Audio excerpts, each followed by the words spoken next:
Hi, everyone. Welcome to another Moodle retreat. So I'm Dr. Steve Gennaro. I'm a learning designer in the Dean's office, working particularly with the Associate Dean of Teaching and Learning, Anita Lamb, who has put together this platform for you to help you get ready for the fall teaching online on Moodle. So we're here today in our 5-day retreat, exploring ways in which we can have our Moodle courses ready to go, and maybe some best practice when it comes to teaching large-scale courses with multiple tutorials, maybe multiple sections, and a big teaching team. How do we want to go about doing that? And where do we have to click in order to make it happen? So before I get started, I just want to say thanks for coming. It's great there's a lot of people here. This is exciting, and that's wonderful. It's great to see so many people with a growth mindset and taking the time now in advance to try and prepare the best possible learning opportunities for our students. That's great. So I'm so happy to see all of you. So thank you. I also want to say, going forward, at any point in time, not just today, but leading up into the fall and all the way through the fall, feel free to reach out and contact me if you like. My email is sgennaro@yorku.ca, and my good friend Linda hopefully will type it into the chat box for you right now. And you can send me an email anytime. I reply to every single email that ever gets sent to me. And just as a side note, that's a really great policy to have with your students, and to tell your students that very early in your online classes, just like I am right now with you in our virtual experience here. I reply to every single email, and I will get back to you as I promise. And it's always just nice to know that there are connections when we're teaching and learning in virtual spaces. So I will try to model for you what I think is best practice as we go through today and over the next 5 days, and try to encourage you to take some steps with me as we go. Having said all of that, let me tell you a couple of just quick policy things that might be helpful. First is all of this is being recorded and will be posted on the Going Digital website for LAPS. And I will take you there in a few minutes and show you some of the resources that are there. And I want you to hopefully become familiar with that website. A lot of great work has been done there by the Associate Dean of Teaching and Learning and all of the team members behind the scenes in collaboration with so many of you faculty members and as well as staff, and just trying to find out how can we best service our students and make that transition as seamless as possible, because it's here now. The fall is coming, and this is the new reality for teaching and learning, at least for a particular fall winter, and so we want to get ready for it. So please make yourself familiar there. The other thing I want to tell you is I will not be working the chat room while I build, because mostly what we do here, it's kind of like part paint night, academic paint night, and part academic life coaching. So like two things sort of rolled together into this multi-day retreat. I'm going to walk you through step by step, click by click, how do we build these courses and the reasons behind why and how we do it. It comes from a little bit of my experience as a learning designer, but also mostly from my experience as a teacher. So for most of the last 2 decades, I've been a CUPE Unit 2 instructor in the Department of Humanities and in Communications. And I've been teaching online for over a decade at York, completely online for over a decade at York, and in blended formats, part online, part inside the classroom for 15 years. So I have a bit of experience that I can share with you. And as I always say, hopefully I can share with you all of my failures, so that way you won't have to make those same mistakes going forward for this particular fall. And what we have with us then working the chat room while I'm building, because once I put my screen up, I can't really see all the chat that goes on. So I'm really happy that this set of retreats that are coming forward now are in collaboration with the Teaching Commons. And so we're going to have some people from the Teaching Commons helping out. So today it's Linda Carrozza. Linda is one of the CUPE mentors, peer mentors right now that we have at the Teaching Commons. She's a very skilled Moodle builder. She's in an e-learning community of practice with me and teaches me all kinds of wonderful things. She also teaches in the philosophy department. So thank you, Linda. Linda will be working the chat room, trying to answer your questions or direct you to resources that you may have. And again, if you have a question that doesn't get answered, feel free to email it to me, and I will try to get to them all, maybe hopefully before tomorrow. But if not, as the week goes on, I will get to all of them. Because in addition to building with you today, I'm also teaching 12 credits this summer online for our students. So we are all working together to make York a great place for our students. So let's maybe then begin or get started if we can. I'm going to tell you where we're going to the end, and then we'll try and make our way there. If you stay with me for the next 5 days, by the time we get to Friday, you'll have a Moodle. You'll have a Moodle shell of your course and what it can look like. You will have set up in that Moodle something that could be maybe exciting and dynamic and engaging, or it might just be something that is highly functional and easy to navigate for your students and easy to navigate for you and your teaching team. And it might be both. But what I'm going to try and do is bring all of you to a spot where you can feel comfortable on Friday, knowing that if courses started up next week or in 2 weeks' time, that you're ready to go. So stay with me.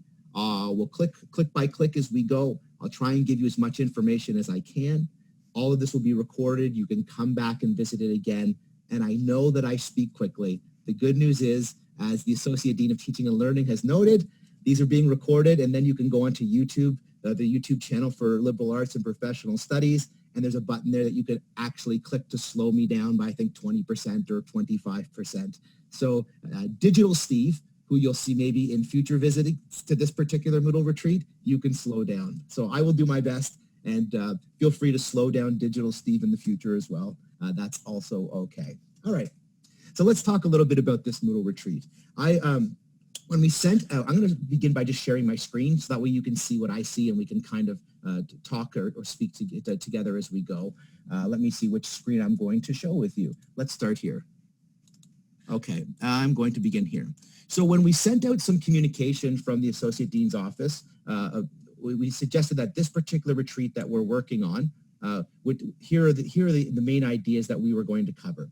And I'm going to just go over them all so you can see what the objectives are. And again, I'm kind of modeling best practice maybe for you to consider when you're teaching your students this fall. What might your first lecture look like? It might be helpful if you said, oh, well, here are the learning objectives or the learning goals, and here's what we're going to do, and before we actually get right into it.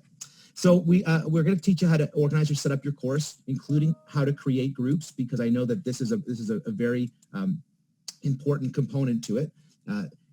And we're going to teach you a little bit about asynchronous lectures with synchronous tutorials, and including how if we try this particular version of the class itself, where the lectures are asynchronous, so they don't happen in real time, they're pre-recorded, but that we have synchronous tutorials or synchronous extension sessions or synchronous drop-in hours, and I'll talk about this later in the week, not to worry if the terms are unfamiliar, that this might be our best practice for all of our students. Also, it will really help us with managing QP1 workload issues, which will come about because if you've already started building your course for the fall, or you're teaching this summer, or you taught in the spring online as we transitioned over really quickly, you'll notice that there's a lot of extra work to teaching online, and that can be really challenging if you have a large-scale teaching team. So we'll work a little bit on that. I will spend I think it's on day 4 in particular, I will spend a significant amount of time looking at forums, quizzes, and assignments, how to build those and use those for multiple types of assessment in online teaching and learning. By this, I mean assessment for completion, assessment, peer assessment, assessment for evaluation. I'll talk about how I use those terms, how I use them in different ways, and then how I build on Moodle to allow these different forms of assessment and evaluation to happen, okay? So that will be day 4. I'll spend a lot of time on that. Along the way, we'll do some of all of this, but in particular on day 4, I will look at that. With that, I will look at CrowdMark, and I'll show you a little bit about CrowdMark for some of those who might have an interest. I'll stop right there for 1 second just to say to you, by the end of the 5 days, you will know how to use 3 tools, hopefully very well, if I've done my job correctly. Forums, quizzes, and assignments. And I think that as an experienced Moodle builder, I can say in a fairly confident fashion that those are the only 3 tools you'll need for this fall to build a good course for your students and for yourself and for your teaching team. Now, there will be extensions. I will always provide extensions for you, and I encourage you to always provide extensions for your students, the ones who want to go further, who want to learn more, who desire more than what you're providing in your course itself. Absolutely. I will always provide extensions as well. CrowdMark is an extension. So I will teach you how to work with quizzes and assignments. That's all you will need. But I'll also show you how to use, for example, Turnitin. I will show you how to use CrowdMark, and these can be extensions. So for those who are already comfortable with forums and quizzes and assignments, great. Here's some other spots we can go to. For those who just want to get online and to get the basics down and have the best they can for their students as in the most simple fashion, not to worry. 3 tools I'm going to teach you. Forums, quizzes, and assignments, and we can run the whole course through there, and it can be great. Okay, so with that, though, I will teach you a little bit about rubrics, how to build rubrics, and how to use rubrics inside of Moodle itself. And in addition to all of that, I'm currently working right now in the Dean's office trying to build rubrics for you. So if time commits or allows for it, and time is erasing very quickly this summer for me. I can't understand why, but it is. But if it allows for it, I'm trying to build all of these rubrics in advance, at least as templates for you. So that way they'll be in Moodle and you can just take them and adapt them to your specific course. So if you're in is it DLL, or if you're in philosophy, or if you're in humanities, or if you're in social sciences, it doesn't matter where you're coming from in LAPS. You can take these rubrics and adjust them to meet the needs of your teaching and your pedagogy and your students. And rubrics are great for online teaching and learning, both as an evaluator and as a student. And we'll talk about that, again, closer to day 3, day 4.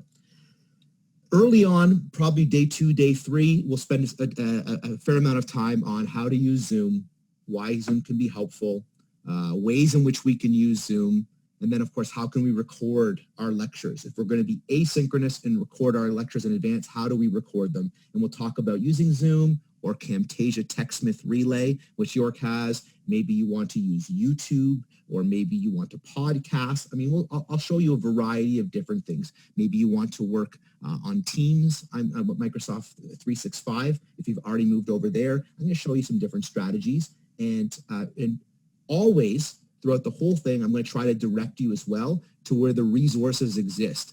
Because the one thing I've learned since I've come on as a learning designer at York is that there are lots of resources. Many I didn't even know existed, even though I was teaching online for so long. And now that I know where they are, I really want to share them with you, because I think that it will be really helpful for you to realize there are so many great places you can go for support. So that's a bit of an overview of where we're going to go for this week and sort of how we're going to get there. Today is going to be a little more slow-paced, a little less sort of building and clicking. But as we go through the rest of the week, more clicking will happen. If you have a Moodle site open right now with me, that's always a good plan. I recommend if you can have a second window open and it's your actual Moodle, or even a Moodle playground. And I don't know if you know what a Moodle playground looks like, but let me show you right now. I have a lot of windows open. That's not my normal way of doing things, but for today, I guess it is. So if I come to Moodle and I log into Moodle, and you'll see your dashboard. So whenever I talk about the dashboard, this is what I'm discussing, the sort of main page in Moodle. Now your dashboard will give you a couple important pieces of information. The first is it shows you the courses that are currently in progress. So it's listing for me all the courses that I currently have that are in progress. But if I can't see the courses I'm teaching in the fall, if I just click here, I can click on Future from the drop-down box. And now it's going to show me the courses that I'm teaching in September. So your September teaching may be here, and actually it will be. If you've been named to a course, you've already been given a Moodle site. So you have a future course that's already there. So if you don't see it when you go to Moodle on your dashboard, just make sure that you're looking at your future courses. All your past courses will also be there as well. If you wanted to come back and look at some of the other courses that you may have taught, they will all also be there. I'm going to come back to the in progress because that's where I'm working right now. And I want to show you that this is a list, but you can also look at this by a summary. And so here you'll have perhaps an image and a summary of your course or the courses that you're teaching or taking. And I will show you today how to put that image here and how to put this summary in place so your students will see that if they choose the summary option. The other option is the card option. And usually when I'm building, you'll notice that I work through the card option. I like the big visual image. I find it useful for me. But there's a couple things on here that I want you to see. One of them is this LAPS teaching and learning. This is the template. I'm going to take you there today. And it may not be on your dashboard yet, but if it's not, I'll show you how to click to get it there. And then when we open it, I'll show you how to download it and how to put it into your course if you want. And I'll even explain to you the reasons why that might be helpful or beneficial for you as a starting point for building your course. You'll also notice I have several playgrounds. And this is great because this is new from Moodle for us this summer. Well, not new from York at Moodle for us. And if we come over to the side, top left corner of my screen, you'll see I have the drop-down menu is appeared. Maybe it's hidden and you don't see it, and that's okay. If you click on these top lines up on the left, it will now make it visible. If you scroll down, you'll see all of your courses that are available. But right above it, there's one that says Create Playground. And if you just click on Create Playground, it's going to let you create a playground course. This is a fake course. This course will not exist for students to see. It will not exist for your teaching team members to see or for anyone to see other than really yourself. So it's a great place to play and build in Moodle. And you can call it whatever name you want, and you click Create, and then that's it. And then it opens, and then it becomes available. So I've created a couple of my playground courses. I'm going to go back and show you what they look like when you get started. So I can't really function with the list for whatever reason. My brain doesn't work that way. And it's an important reminder to us that all of our students' brains will work in different ways. And so their learning experience will be navigated in a multiple or variety of ways. And the more options you give your students to access the information and the knowledge, the more successful your students can be and the better your course will be. And so you might see it in one particular fashion, a very clean, linear fashion, and that works for you and your brain, and that's awesome. And so you should definitely do that. Start where you're comfortable and build from there. But your students may not see it that way, or some of your students may not, or maybe even just a small percentage. But it's always important to try and come at things from a variety of ways as we build. So here's a playground course for me, large lecture template, and here's one, course retreat. So this is the one that I'm doing today with you. And I have two versions here. Well, with TAs that is weekly and with TAs that is topics. And I'll show you what those both mean right now. But I created this playground. I click on it. When I click on it, it asks me if I want to continue. I'm going to say yes. And then it's going to give me a basic empty shell in topic form. See how it says topic 1, topic 2, topic 3, topic 4. That means it's in topic form. And I'm now going to build into this. So today I'm going to start to build into this as if I was starting my brand new course the way some of you will be, or as if I was starting a course that I'd even taught before that I wanted to have ready for Moodle for the fall, but I needed it to be ready to go online. And so I would still be starting with a basic shell that looks like this. So that's where we'll begin today. And over the next 40 minutes, I'm going to show you, today I'm going to speak about sort of organizing your course. So what are the early steps to preparing, to being ready, to really start to build? And at the end of today, hopefully where we'll be at is a spot where tomorrow will be a lot more clicking because you'll have either gathered the information that you need, or you will maybe have a little bit of homework today that I'm going to ask you to go out and gather that information. So that way tomorrow when we start to build, we can move at a little bit of a quicker pace because you have the data or the info that you're going to need to build. So that's, I guess, I mean, if we said like step number one. Step number one is do your homework. So you have to, before we can build, we have to know what we want to build. And the best way to know what we want is to take the time in advance by using the resources that are available to us to pre-plan this out. So if I go to, this is the Going Digital website. Okay, and maybe I'll just, Going Digital website right here. Maybe I'll post that maybe in the chat room if in case the link isn't already available to all of you. Let me see if I can do that while I'm teaching at the same time. I might have to stop my screen for 1 second to do that. Give me one moment here while here we go. Okay. And let me see if I'm back, and I'm back. So I've just posted in the chat room the link to the Going Digital website. I really think this is a great place to spend some time. I'm assuming you can all see my screen again, but I was saying that it's paused. Hold on a second. Let me try that again. All right. Now we're back. So this is the website. I think you should come here and spend some time. What you'll notice when you come here is that we have some best practices for you that have been placed. And when we click on that, it's going to go through some really great information of things to consider in advance of building. So before we even start building a Moodle, what are the types of things we want to consider? There's a great guide here that was put together by the Teaching Commons team on teaching remotely. I'm just going to see if I can, well, if I pull it up, you won't see my screen. But if you just click, it's a PDF document. It will open up and download directly to your computer, as you see. And when I open it, I don't think you see that. So let me try a new share and let me see if it will, I can show that to you. There we go. So, Robin Sutherland Harris is one of the Teaching Commons educational developers who works with LAPS directly, LAPS. So that means for all of you, because I think this is a LAPS webinar or retreat that we're running right now, she's a great contact person to be in touch with at the Teaching Commons if you haven't yet.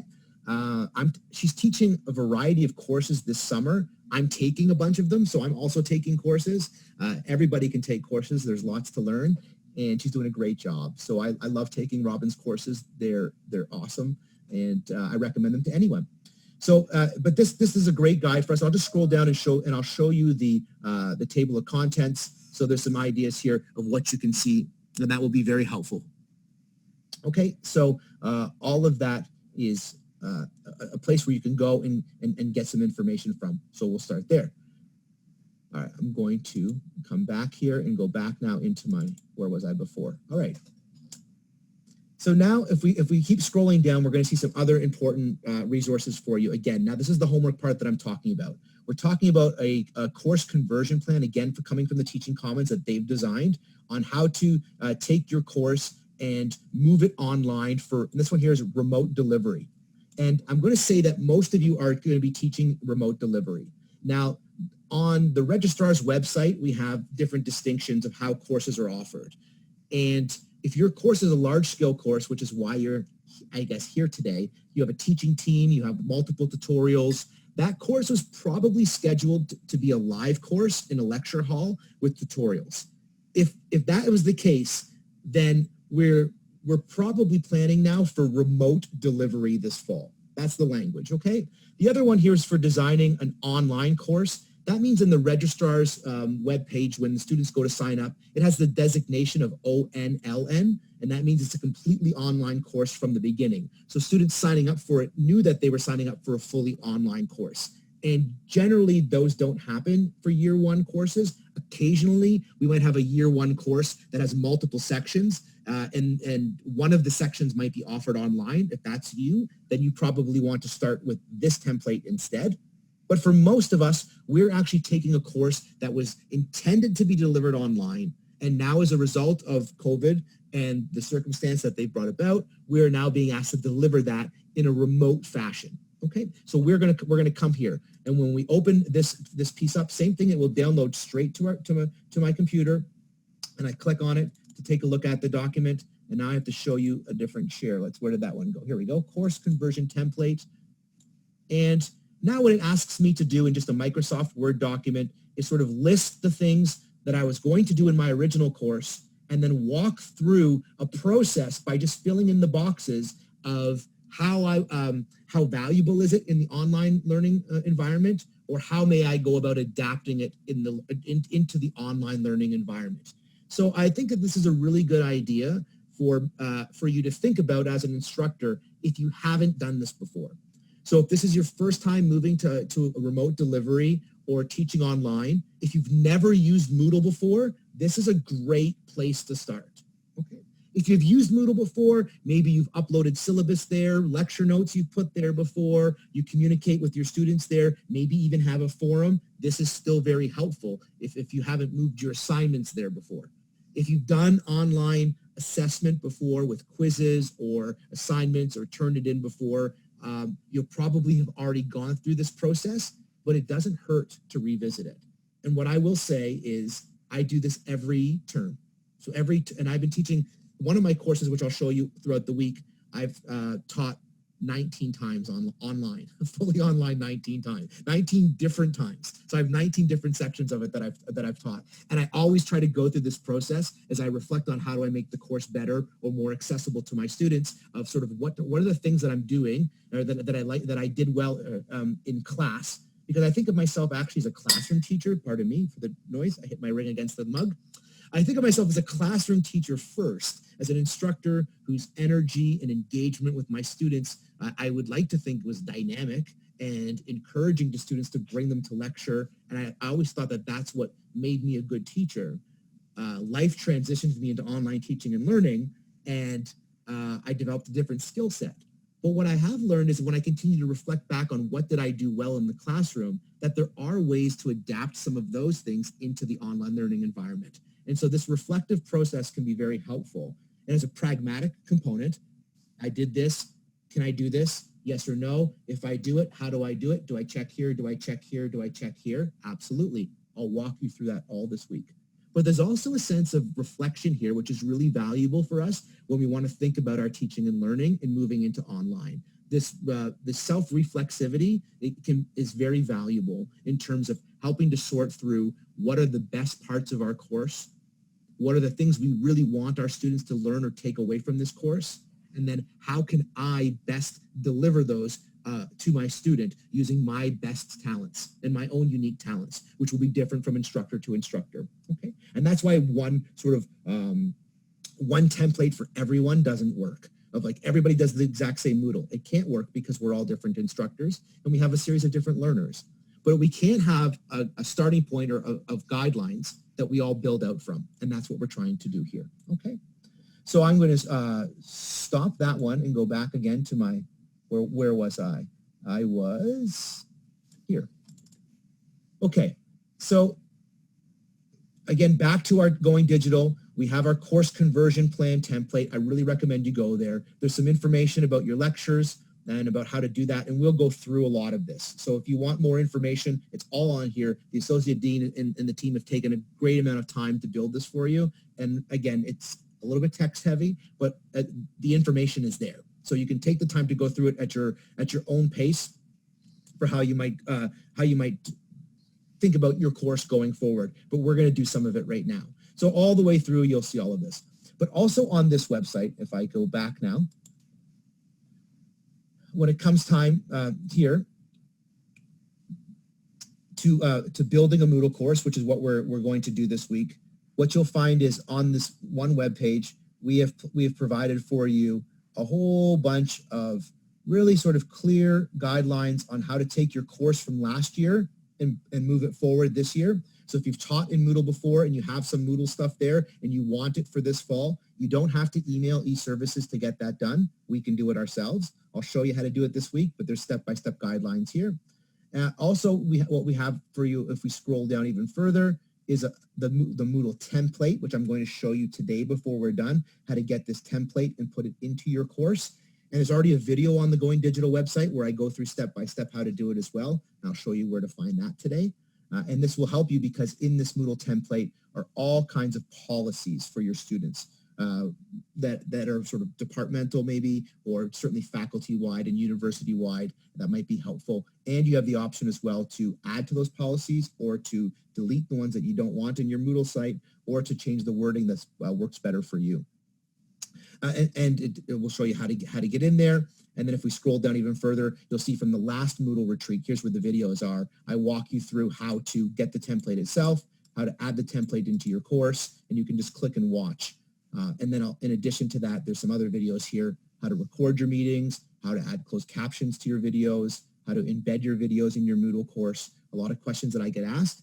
In the last Moodle retreat, I went through that, and the video is here on this Going Digital website on how to do that. I will show you how to do that all this week again. Okay, let's go back one more time.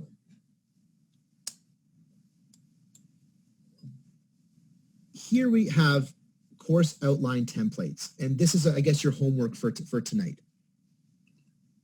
I'm going to start today getting us building. Don't worry, we will get going. We'll have something to start by the end of today, but really by the end of tomorrow is when we'll start to see the real gains that we're making. We'll start to see the real movement from our basic Moodle playground shell, which looks right now like this and doesn't have very much there, not to worry. By the end of tomorrow, a lot will start to appear in here. But I think what's important is that we actually have to have first, there we go. First, what we have to have is the information in place so you can really click along with me. And so I'm really going to suggest that you take a few moments, if you haven't already, going through what you want your syllabus to look like for the fall. I assume if you're teaching a large-scale course and you've taught it before, maybe you've taught it 10 times, maybe you've taught it once, that you already have a syllabus.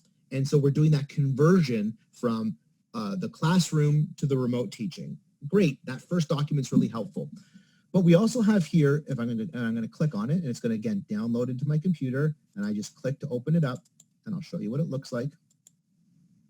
Where did that one go? Oh. Pardon me for 1 second as I'm trying. I actually now have too many windows open that I can't see them all.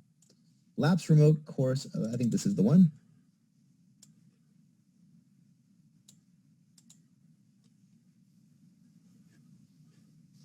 Here we go.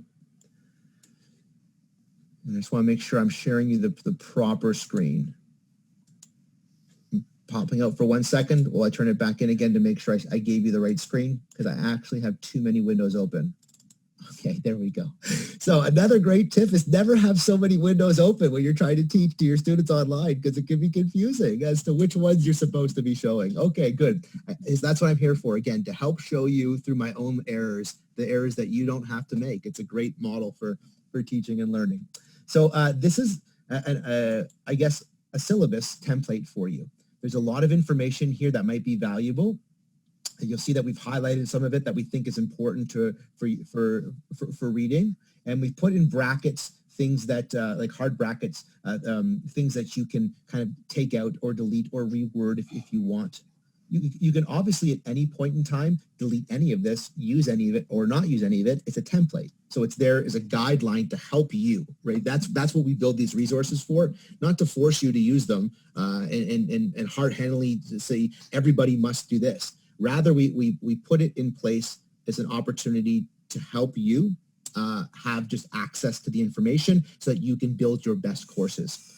So what you'll see is there's information for students about how to get online, about the type of technical requirements for the course that the students will require, which is also very important that the students know up front in advance what is being asked of them in terms of accessibility, in terms of access to technology. I mean, you might be surprised if, how many of our students will have accessibility issues when it comes to technology this fall.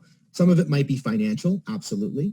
But some of it might also be that their lack of spaces that they can access the technology. Many of our students in the past use the library. They use the York campus and the York Wi-Fi. They use their local public library, their local Starbucks, their local McDonald's, whatever it may be, to access the technology or the online virtual spaces for their learning. And that's only when part of their learning was online. Now all of their learning is online, and they may not have access to any of those spaces. So we need to be conscious of that.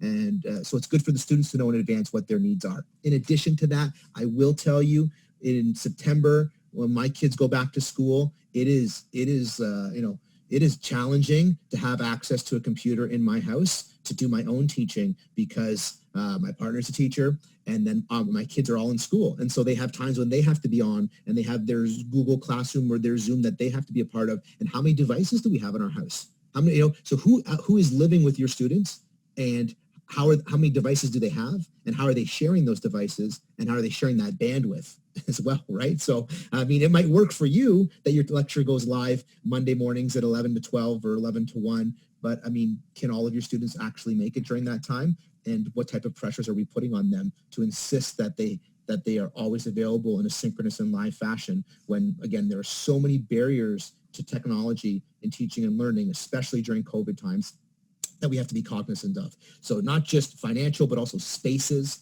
provide access points or denial of access points for our students. And again, there's also shared devices, which can be an issue. But if we scroll on down, this is the part that I really want you to start to think about, is the organization of your course. When we come to Moodle, Moodle works best when it makes sense.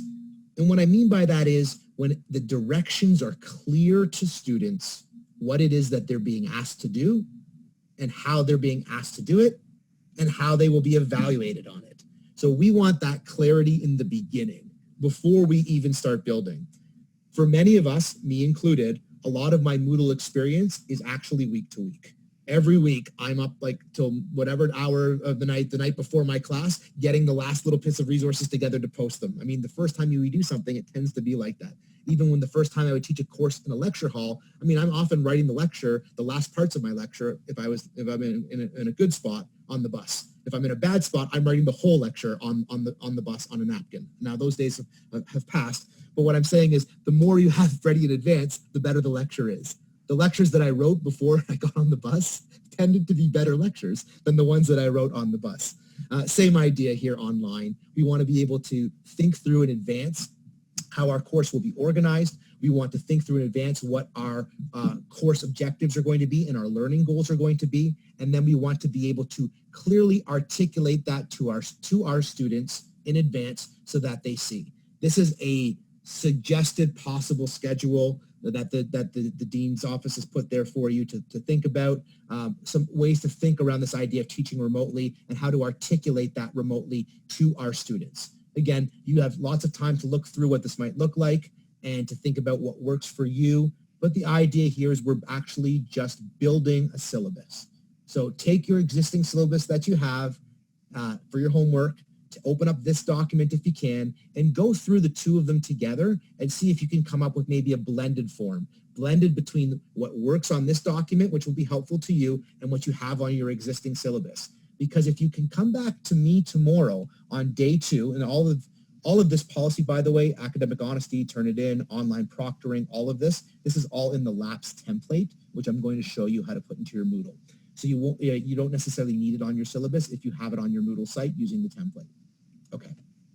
But if you can come back to me tomorrow with a syllabus ready to go, and you've taken some time and you've been to the website and you've got the links that you need, and then we come here tomorrow and we start in Moodle, well, I mean, I think that's great. And I think then we can really start to build a lot going forward. So I'm going to pause for 1 second because now I've been talking for almost 40 minutes. And again, I want to continue to model best practice. I know it's only an hour, so I'm not going to stop for 5 minutes here. I'm not taking a 5-minute break, but what I am going to take is about 90 seconds. That 90 seconds is a chance for me to take my eyes off the screen and look somewhere else. So not at my phone. I'm not going to check my email. I'm not going to social media. I'm actually going to refresh my eyes, encourage you to do the same.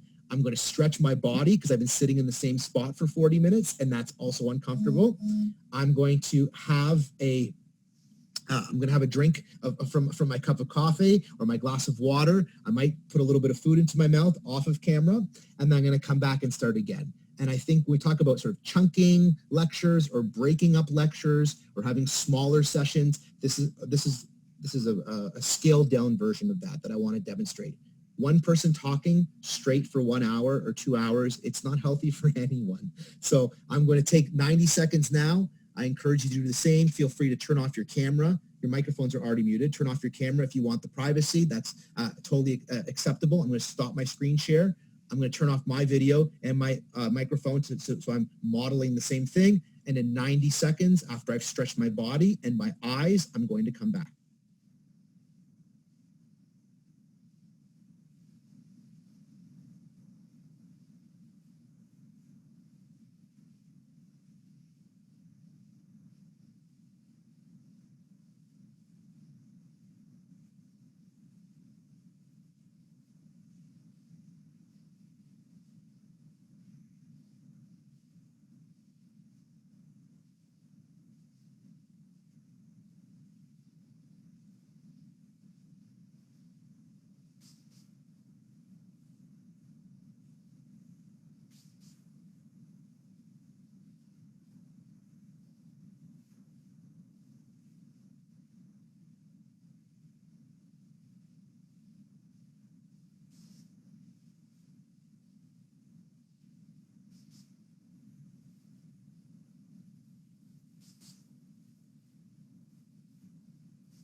There. All right. I feel better. I feel better. Just a quick little stretch, a little something to quickly eat or drink, and then we can come right back to it again. And that's what I'm going to recommend you do the same. The nice thing about that little break too is I sat down before I turned on my camera back on, as I could see the chat room is moving along, and there's lots of questions in there, and Linda's doing a great job monitoring it. So thank you, Linda. I will start back up now and show you sort of the first couple clicks that I'm going to do in my new course, and we'll start the process of building today some of the meta stuff, the larger stuff. And then tomorrow, once you have done your homework and you have your syllabus ready to go, or your course conversion document ready to go, and you have a little more clarity towards how you want your course to work, then we can start clicking at a bit of a faster pace, because you'll be able to move with me because you know what it is that you want to put into play. I know that there's some questions around Moodle 3.9 and what that's going to look like. I will show you some 3.9 as the week goes on, and I will even show you what you'll need to know about 3.9. What I can tell you is all you need to do right now is just build your Moodle course in the existing Moodle that we have right now, and it will be fine. It will show up in 3.9. You won't have to, if you build on your Moodle site, I'm going to bring my Moodle site up right now because I'm actually going to start to build. But if I'm in my Moodle, and which you should see now, and I go to my dashboard, and I pull up the courses that are future courses. So see where it says in progress. I showed you this from before. I click on where it says future. Okay, I'm actually just going to hide that side dashboard so I have a little more space to see. So these are my courses for the fall that I'm teaching. Anything that I build in any of these courses for the fall, I've already been named to them, so they already have Moodle shells for me, so you'll see them in your Moodle. Anything that I build in here in this future category will automatically be moved over to Moodle 3.9. So you won't have to worry about any of that. So anything we build during the month of July up until whenever the move happens in August, anything we build in our future courses comes with us to the new Moodle. Anything we build in the past, anything we build in the current, that will not be coming. Okay, that will still exist right here in moodle.yorku.ca. We'll be able to go back and get it, and then I can show you the steps to bring it forward. But that's a process. Okay. But so if you're wondering how do I build? Should I build in 3.9? What should I wait to build? No, you should build right now with me this week, and we should build in our future session. And we should build into these, whatever future course we have there right now, because that course is hidden from students, so it's not available to them, and we can build in it, and then it will automatically get moved over.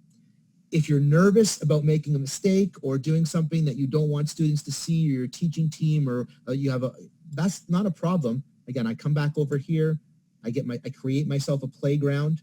Okay, I've already created a playground, so I'm going to go to, it's in my in progress section. My TA's course retreat, here's my playground, yes, and now I can build in here. I can build the whole course inside my playground. Now, will that automatically move forward to Moodle 3.9? No, but can I show you how to move it over? Yes. So if you're nervous, we can build our course here in the playground, and you can, and before the end of the week, I'll even show you how to move it over later to 3.9. Not to worry about that, okay? So that can still happen. So I have my course shell open. Maybe it's a playground, that's what I'm working in. Maybe it's your actual course for the future, that's fine. But it's probably a blank course, so it looks something like this, because this is what every blank course starts in Moodle, with a course announcement and 4 particular topics. What I want you to think about during your homework is, how do you want to organize your course?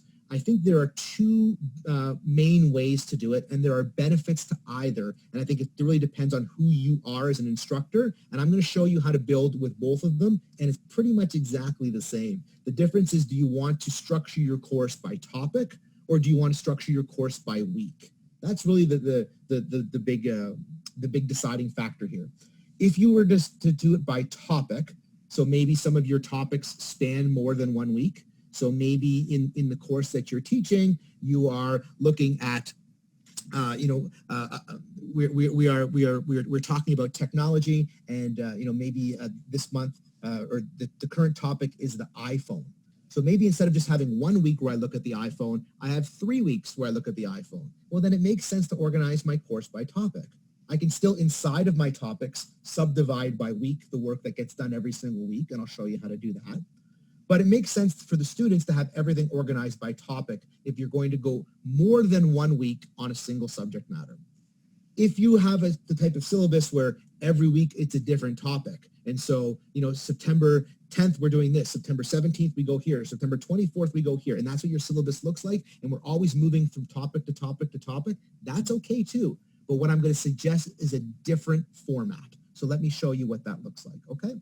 I'm going just back to my dashboard for a second because I want to move into my other playground. You'll notice I made 2 playgrounds, one that's called with topics, which I was just in, and one that's called weekly. And I did this so I wouldn't confuse myself. But I already did because I opened the wrong one. But now I'm unconfused, and I'm in my Moodle playground, which is a shell. And it looks the same way. And even though I want it to be weekly, it started as topic. So up in the top right-hand corner of your Moodle, you're going to see a blue gear or a blue flower.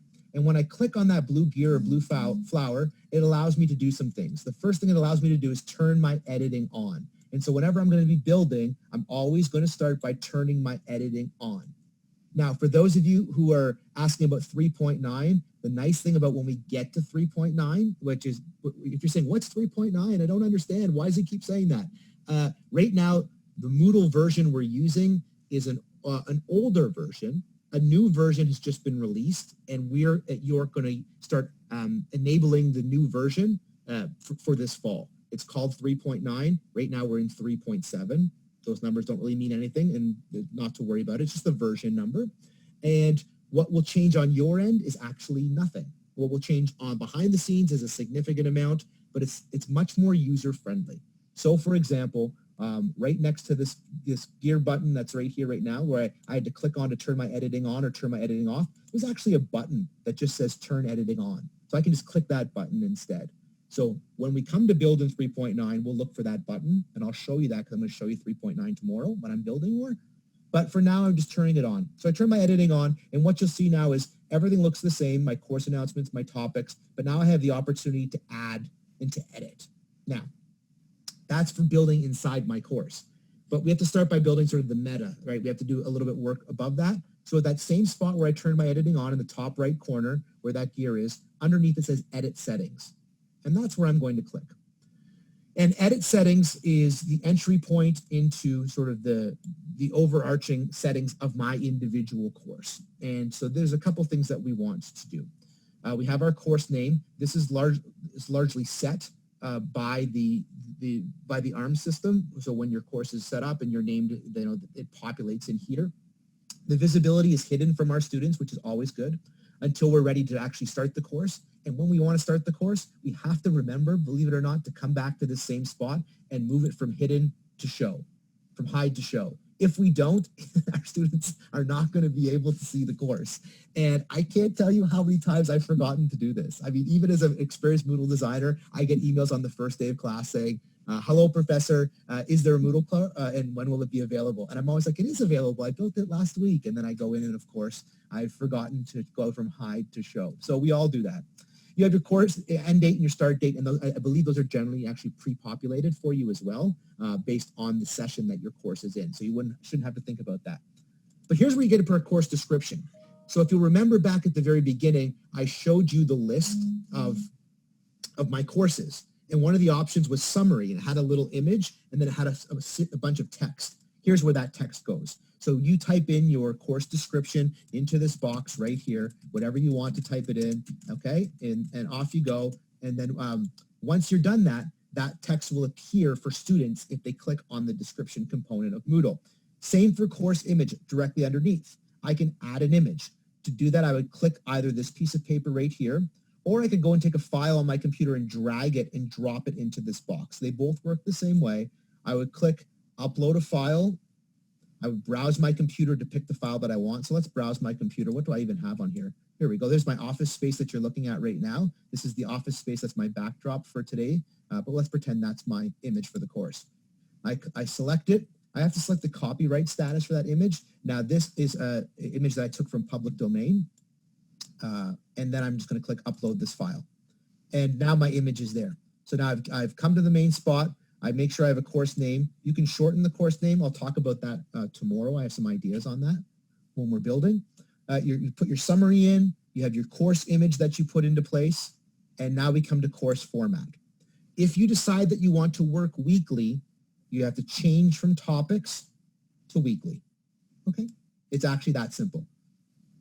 And then once you do that, your course will now have a weekly setup where Moodle will actually populate at the start of each of your weeks the dates for the weeks. So you don't have to keep going back and forth between your calendar and Moodle to make sure you have the right date or the wrong date. And I'm awful at this. I can't tell you how many times I've made syllabi for my students where there are weeks that are just missing or the dates are wrong and I have a Monday instead of a Tuesday. I mean, I'm not very calendar savvy. So thank you to Moodle for making the weekly format. I appreciate that.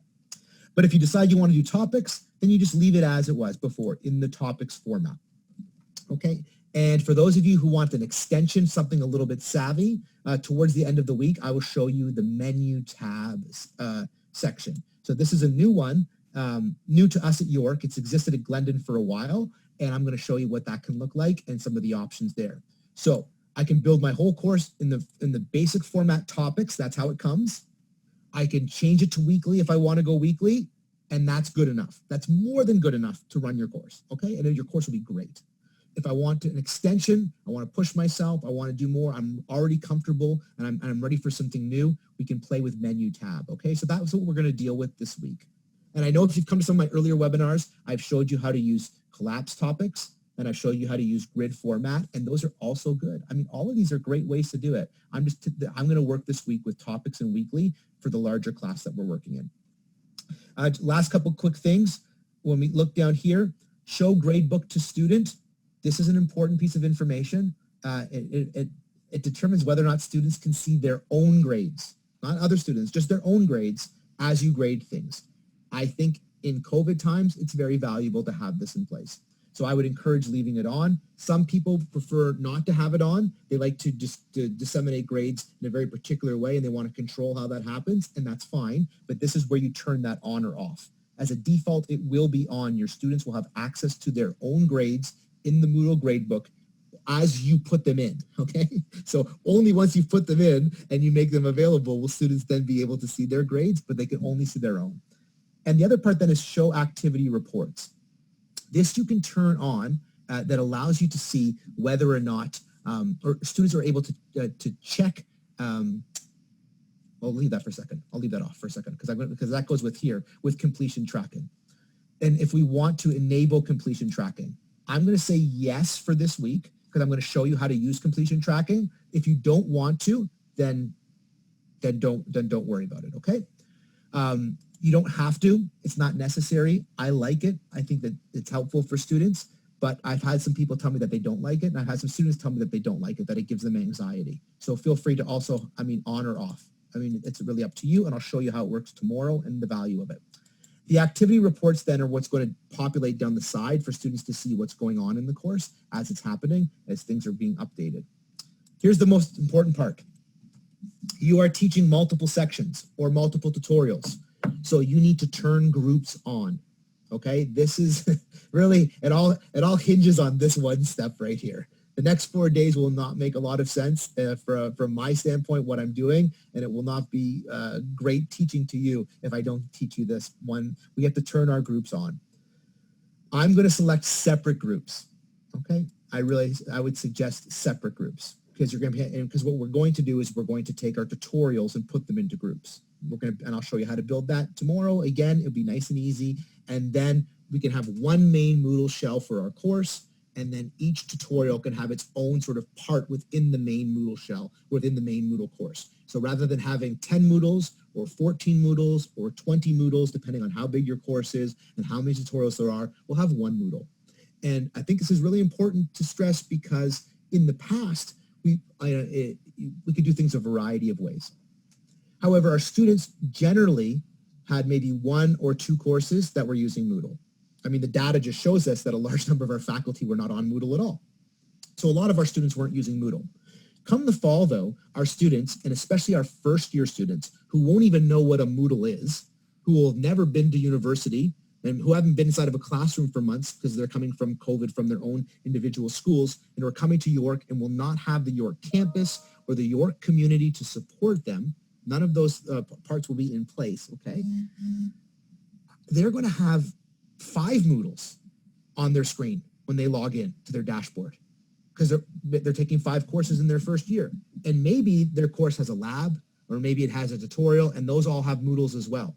Now they might have 10 or 12. Or I mean, like, so the idea of how confusing it can be for our students to see so much on there is significant and worth considering. And you might have a student who logs in and sees your course. So your course is, HUMA 1170, HUMA 1170, and this is the main site. And then there's a tutorial leader, and they have a Moodle too, HUMA 1170. Well, if I'm a student and I've never used Moodle before, how do I know which one is which one? I click on this one, I start going to the tutorial. That's where my work's happening. I've met my tutorial leader. I'm in there all the time. I'm doing all the work. And it might be a month in before I even realize that there's another HUMA 1170 where all the lectures were happening. And maybe that's where the essays get deposited, and I didn't even know that. And now I've missed the first essay, and now I'm failing the course. I mean, these are actually real situations that can happen to our students. So the idea of building one large Moodle site for our course, the same way you have one lecture hall in the traditional classroom, and then allowing all of the other tutorials to happen inside that one Moodle site, I'm going to recommend. So that's how I'm going to build this week. If you want to have separate tutorials, Moodles for all your tutorial leaders, they can request that, as they've always been able to request from eServices. There's a form that they can fill out where they can request to have their own Moodle site. Absolutely.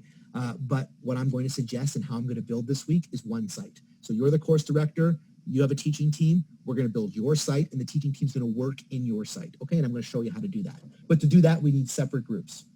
Forced group mode. I'm going to turn it on, okay? You can have it off and that's fine, but when I say forced group mode, what that means is everything that I build as the course director in my Moodle is going to force groups. So if I separate my whole class into groups and each tutorial is its own group, then every time I build an assignment, every time I build a forum, every time I build a quiz, students will only be able to see and do their individual tutorial components inside of their own individual groups. I'll walk you through that tomorrow when I show you how groups works. But what I'm going to tell you is, I think if in a large scale course, like if you have several tutorials, that this can be very, very beneficial. And I'm going to leave default grouping alone, okay? Because I have no groupings. So on Moodle, groups and groupings are different things, okay?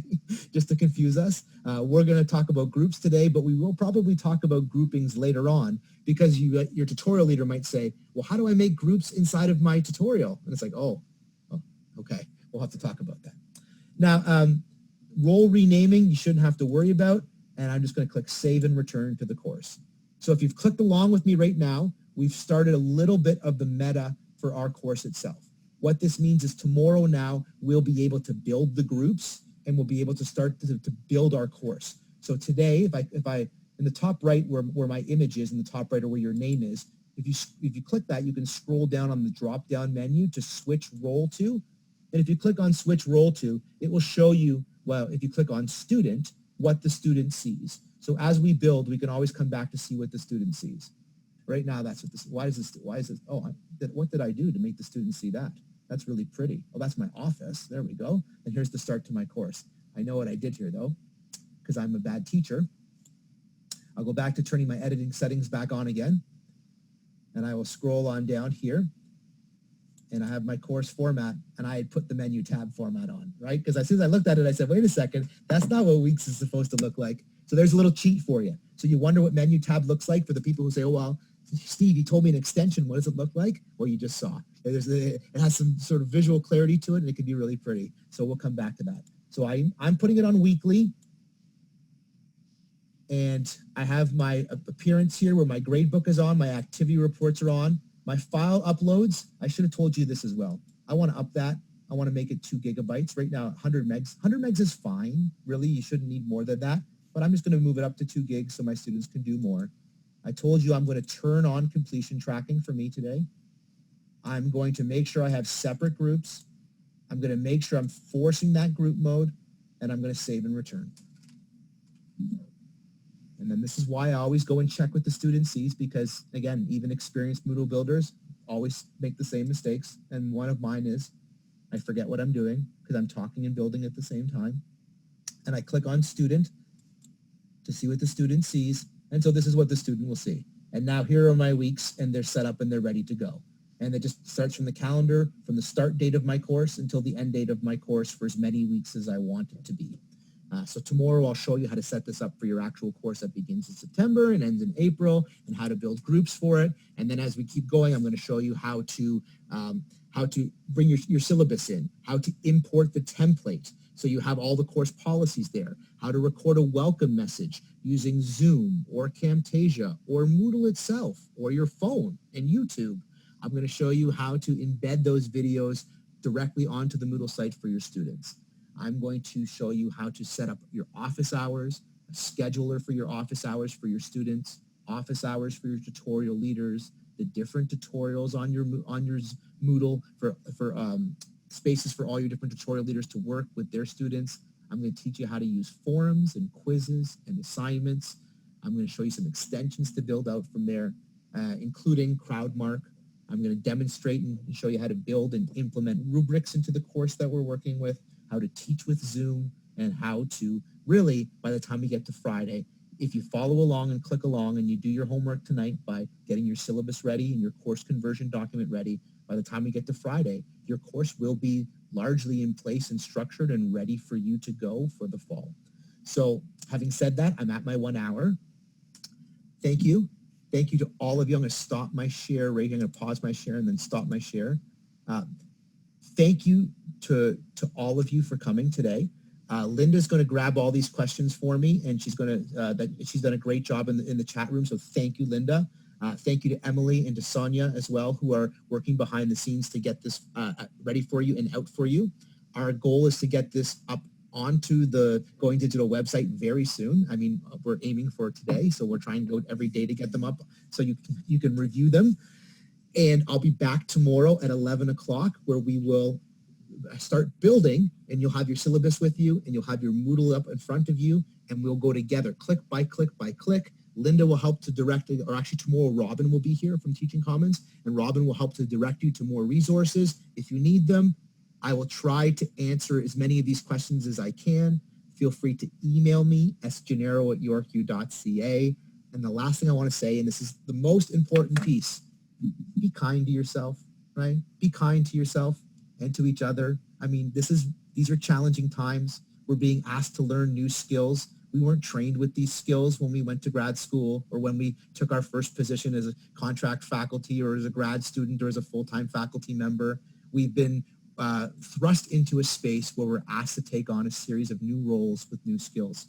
And we're very specialized in what we do. That's how we got to where we are. But it took us a long time to get to that specialization. Be kind to yourself, right? It's going to take some time to build those new skills. Click along, take some time, be open to learning even just one new thing in every retreat that we do, and we'll get you there, okay? So I'll see you all tomorrow. And go do your homework. Be good students, not just good teachers. Be good students. Go do your homework, and I'll see you tomorrow. And thank you so much, everyone, okay? Take care.